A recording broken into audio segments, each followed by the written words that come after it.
din pala. Ganun? So,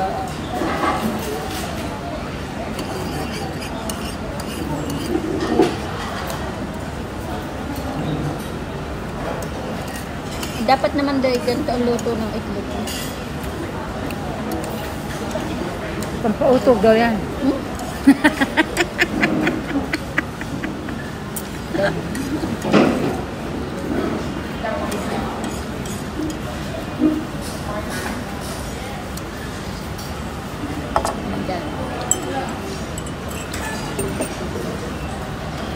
Pampautog. Isa ito yung itinapay mo isa.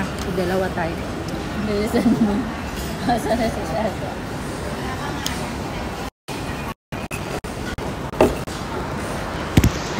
Sharizel Ligar, shout out. Where are you? Hasta. Come.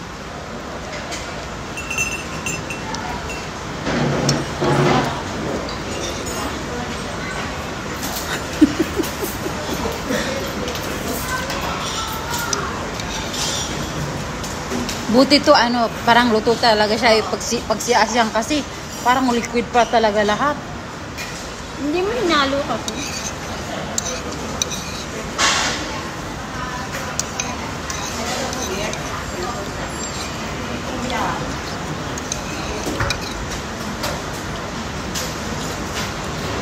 Kaandaan guys, kaya pampautog ko nun eh. Pampautog.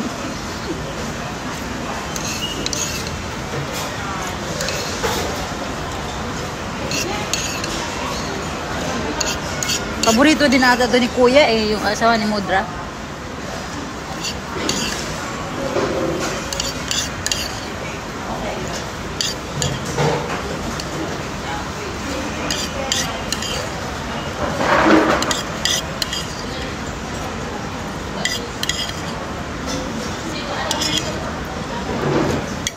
Malakas lumamon guys.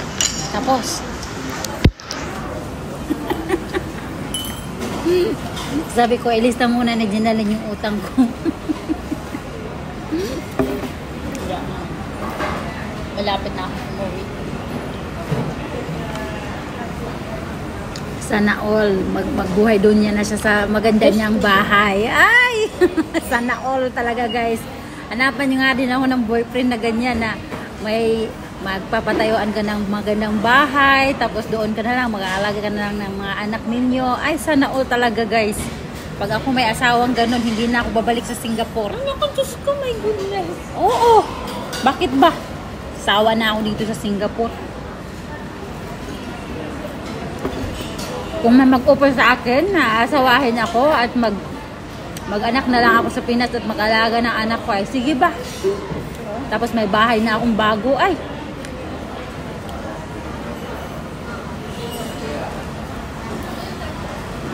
basta every month padalahan niya ako ng konsumo.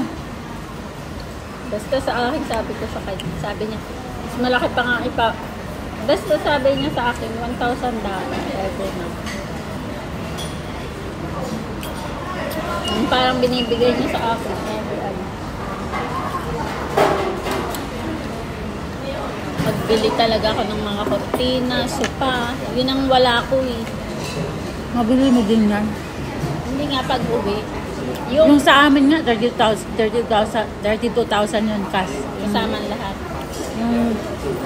Yung so namin babae ang bumili. Sopa lang. Sopa, tapos may table. Dining table. Yung ano, sa gitna na table na maliit. Ang mahal, 32,000 talaga yun. Mura na ngayon eh. 32,000, ano yun? Yung isang malaki. Tapos meron siyang isa ding malaki na parang maanuhan mo. Tapos may dalawang tig 1 person na makapupo. Tapos isang table. Kasi yung aking 50K. Kasi yung kapatid ko, nabili niya yung sopa. Sa akin yung TV, yung mga hanging cabinet namin, ako nagbili niyan. Yung mga table namin. Yung Hindi pagawa or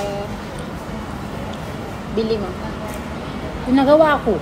Tapos pinhulog